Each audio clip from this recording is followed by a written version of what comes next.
ओम गं गणपते नमः। गणेश भगवान की जय। भाइयों बहनों, प्रत्येक मास में गणेश चतुर्थी आती है। उसके अलग अलग नाम हैं और उन गणेश चतुर्थी की अपना अपना महत्व है। तो आप सभी लोगों का माई का मंत्र यूट्यूब चैनल में हार्दिक स्वागत है। गणेश भगवान आदि देव हैं, प्रमुख देव हैं। कोई भी कार्य करना हो पहले गणेश जी की पूजन होती है।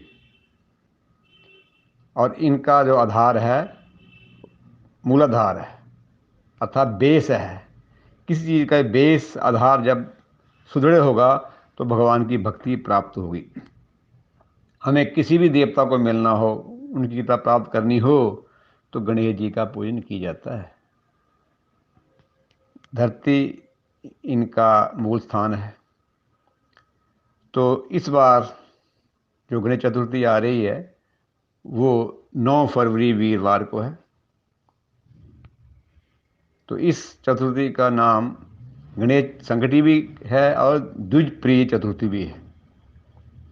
तो इसके बारे में कथा है कि माता पार्वती को गणेश जी ने बताया कि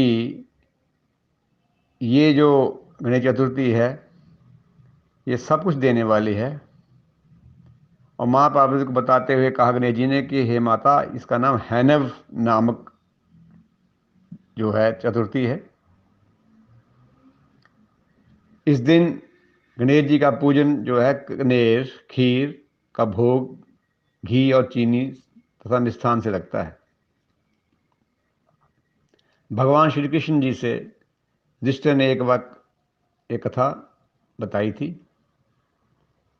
और वही कथा जो गजानन ने माता पार्वती को बताई। प्राचीन काल में एक युवनाशी नामक राजा थे जो कि बड़े धार्मिक प्रतापी और प्रजा का अपने बच्चों की तरह पालन करते थे। प्रत्येक मास गणेश जी की पूजन करते थे, व्रत रखते थे और जागरण करते थे।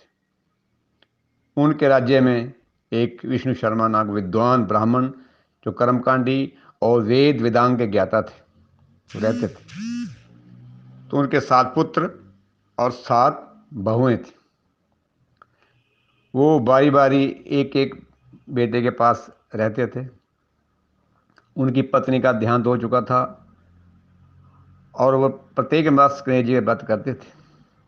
बूढ़े हो गए तो व्रत करने में असमर्थ हो गए, चलने फिरने में असमर्थ हुए। तो एक बार विष्णु शर्मा जी ने गणेश चतुर्थी के दिन बड़ी बहू के पास गए और उन्हें गणेश जी के व्रत करने की सामग्री जुटाने के लिए कहा। तो बहू ने उनकी बेइज्जती कर दी, उनका भला बुरा कहा कि हमें इतना समय नहीं कि हम ऐसे कार्य करते रहें। विष्णु शर्मा जी दूसरी बहू के पास गए, तीसरी के भाई इस प्रकार हो सभी बहुओं के पास गए, किसी ने भी उन्हें सहमति नहीं दी। अंत में विष्णु शर्मा जी निराश हुए और छोटी बहू के पास गए जो कि गरीब थी। उसने कहा, पिताजी आप निराश क्यों होते हैं, मैं गणेश जी का व्रत आपके साथ करूंगी। विष्णु शर्मा जी कहते हैं, आप कहाँ से सामग्री लाओगी, आपके पास इतने धन कहाँ है। परंतु बहू ने कहा, कोई बात नहीं पिताजी, मैं पड़ोस से मांग कर ले आऊंगी। उसने पड़ोस से सामग्री मांगी और पिताजी के साथ विष्णु शर्मा जी के साथ गणेश चतुर्थी का व्रत किया, पूजन अर्चन किया। परंतु रात को विष्णु शर्मा जी की तबीयत खराब हो गई, उनका पेट खराब हो गया, उल्टियाँ आ गई, दस्त लग गए। तो सारी रात बहू बेचारी उनकी सेवा करती रही, तो वस्त्र बदलाती रही। इस तरह सारी रात वो सोई नहीं, उसका जागरण हो गया। प्रातःकाल उठकर उसने जो भोग की सामग्री थी, लड्डू दुर्वा चंदन तिल गुड़ इत्यादि एकत्रित किए और विधिवत, जैसे उनके विष्णु शर्मा जी ने बताया, विधि मंत्रों द्वारा गणेश जी की पूजा की और सूर्य को अर्घ दिया, प्रातः भोग लगाया गणेश जी को। उसके बाद अपने विष्णु शर्मा जी को भोजन करा, उसके बाद उसने भोजन किया। जब उसने अंदर गई देखा तो भंडार भरे हुए हैं, उसमें हीरे जवाहरात पड़े हैं। वह आश्चर्यचकित रह गई और पूछने लगी, महाराज ये हीरे जवाहर कहाँ से आए? कहीं कोई हम पर चोरी का इल्जाम लगाने के लिए नहीं छोड़ गए, जिससे हम पर चोरी लगे, लांछन लगे, हम बदनाम हो जाएं? परंतु विष्णु शर्मा ने कहा, नहीं बेटी। विष्णु शर्मा जी ने अपनी बहू को बताया कि जो अपार संपत्ति धन हीरे जवाहरात आए हैं, ये भगवान गणेश जी की कृपा से हुए हैं। तो बहू कहने लगी, पिताजी ये सारा आपकी कृपा से हुआ है, क्योंकि आपने विधिवत पूजन कराया, अर्चन कराया,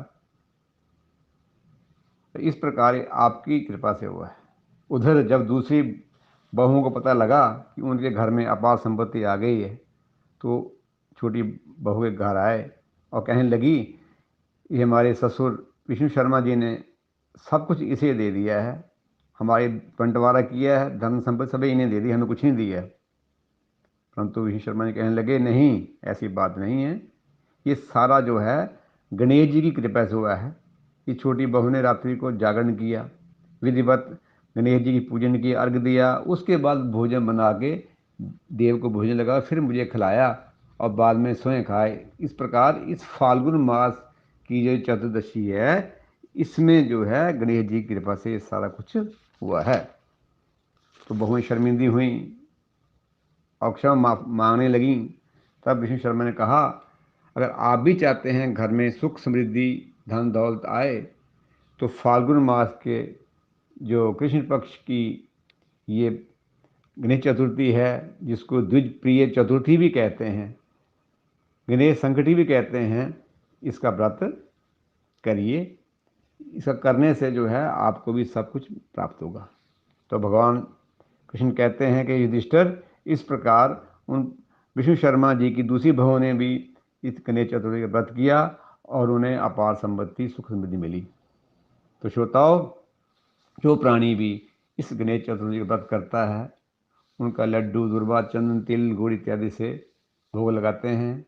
रात को चंद्रोदय होने पर सूर्य को अर्घ देते हैं, उनके घर में सुख समृद्धि होती है। तो इसमें क्या करें क्या ना करें, सायंकाल को इस कथा का जरूर श्रवण करें, विधिवत पूजन करें। उसमें श्री गणेश चतुर्थी के दिन, इस दिन गणेश अथर्व शीर्ष का पाठ करें। गणेश जी का बीज मंत्र है ओम गंग गणपते नमः, इसका कम से कम 100 बार पाठ करें। तो मुहूर्त है इसका 9 फरवरी वीरवार को प्रातः 6:23 से शुरू होकर अगले दिन प्रातःकाल तक 7:58 तक चलेगा।